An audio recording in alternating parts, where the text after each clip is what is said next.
Thank you, Mr. Chair, and I am I'm going to address the tuna treaty bill as well, Dr. Chris, and I'm very happy to co-sponsor this with my colleague, Ms. Radaweg. And just to follow up on her questions, first of all, when you take a look at actual catch out there, first of all, I totally support the bill. Obviously, I'm a co-sponsor or co-introducer of it. We want this treaty to succeed. We want the regulations to adjust to the treaty.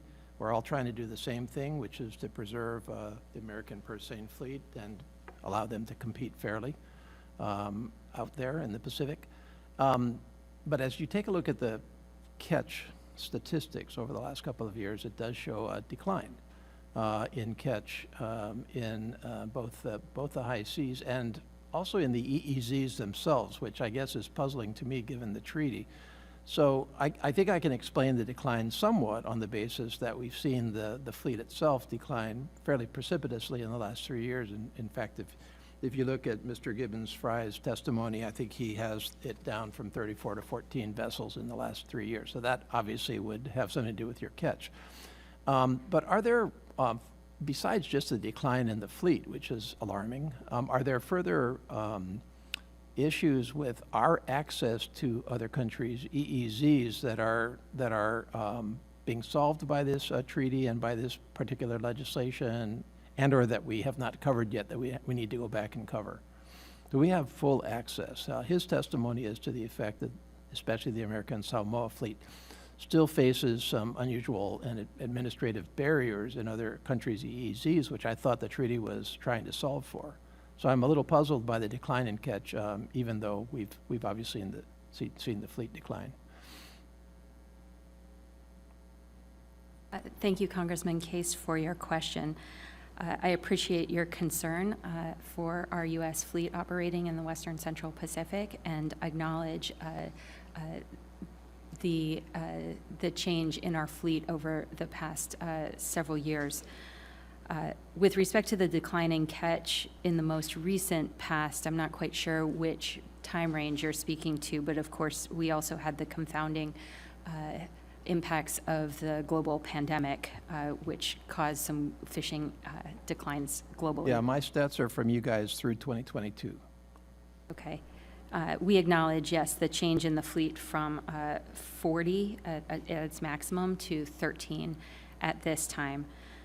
The treaty ensures access for our fleet to the exclusive economic zones of the Pacific Island parties as negotiated, which expands the opportunities for our fleet to operate both in those EEZs, in our own EEZs, and also on the high seas. And all of those provide the opportunity to maximize opportunity for the fleet and maximize the landings that then come to American Samoa and support the cannery there. Okay, I guess I'll follow up with Mr. Gibbons-Frye. My question is to follow up on the comment that even with the treaty, we're still facing barriers to entry in the EEZs of our partner countries. So that's of concern.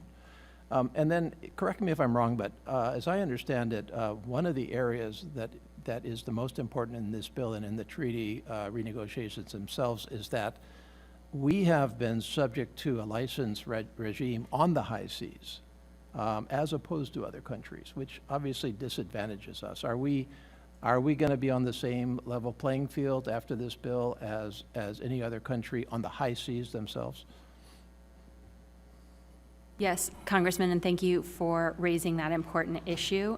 This is one of the primary reasons to move this legislation is to ensure that access to the high seas for our fleet. Okay, and then finally, clearly, whether we have treaties or not, we're all facing IUU fishing everywhere, especially by some of the other countries in the Pacific Rim. What does the treaty say, if anything, directly or indirectly, about curbing IUU fishing? Are there understandings between us and our partner countries that we will cooperate in terms of more forceful action on IUU fishing in the EEZs of these countries? I'll keep this brief. The United States has a highly managed fleet, and we raise the standards of everyone around us when we're operating.